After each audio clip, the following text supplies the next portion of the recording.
आवड हवी अशा निसर्गाच्या दिशेने रिलीज करणार आहे। मित्रांनो, तत्पूर्वी व्हिडिओ आवडल्यास माझ्या चॅनल दात असतात ते भारतातील सर्व सर्व सर्व सापांच्या दातापेक्षा खूप मोठे असतं। हा चिडल्यानंतर कुकरच्या शिट्टीसारखा आवाज करतो। तर मित्रांनो बघा, आपण एक साप रेस्क्यूसाठी आलेलो आहे। तर बघू दादांकडे सुरुवातीला त्यांचा परिचय देऊन नंतर रेस्क्यूला काय नाव आपलं दादा? दिनकर दादा दवंगे बघा, गाव खेडगाव माळेची वस्ती आहे।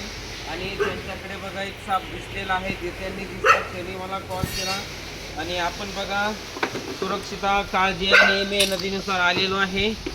लागणारी बरणी सुद्धा घेऊन येतो, पिशवी घेऊन येतो। तर बघू साप आहे, आपण बघू शकता। Oh my God. तर बघा, भारतातील पैकी अत्यंत विषारी असा घोणस रस्सल स्वायपर हे बघा, थंडीच्या काळात हा जास्त आढळतो।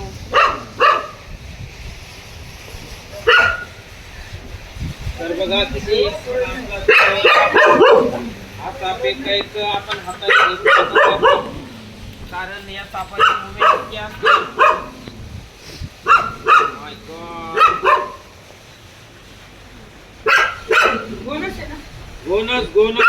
इंग्लिशमध्ये रस्सल स्वायपर म्हणतात आणि खेड्यावरती परड या नावाने ओळखलं जातं। या सापामध्ये हिमोटॉक्सिक नावाचं विष असतं, जेणेकरून चावल्यानंतर रक्त गोठण्याचं हे विष काम करतं। बघा याचं कलर, रूप, रंग, आकार बघू शकता आपण। माहितीसाठी शेजारी आजगराचा पण फोटो टाकत आहे, गोनसचा पण टाकत आहे। गोनस मध्ये आजगरामध्ये खूप फरक असतो। आजगर जो असतो बिनविषारी असतो आणि हा जो असतो अत्यंत विषारी असतो। आजगर बिनविषारी जरी असला तरी तो आपल्या भक्ष्याला पकड करून त्याच्या हाडे मोडतो, नंतर गिळतो।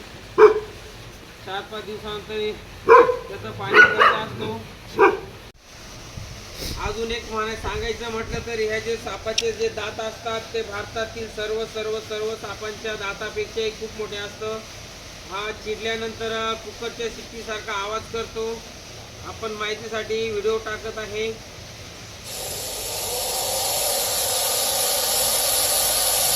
आणि बघा हा जो साप आहे खूप लांब पद्धती जंप करून परत येतो, चावून परत येतो, डोळे मिटण्याच्या आत चावून परत येतो।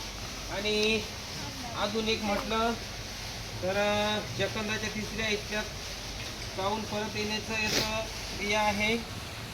तर बघा या सापाला आपण कोणत्याही प्रकारची इजा आणि नुकसान न होता आपण अनुभवाच्या जोरावर याला योग्य प्रकारे एका प्लास्टिक बरणीमध्ये पॅक करणार आहे आणि काही वेळात त्याचं आवड हवी अशा निसर्गाच्या दिशेने रिलीज करणार आहे।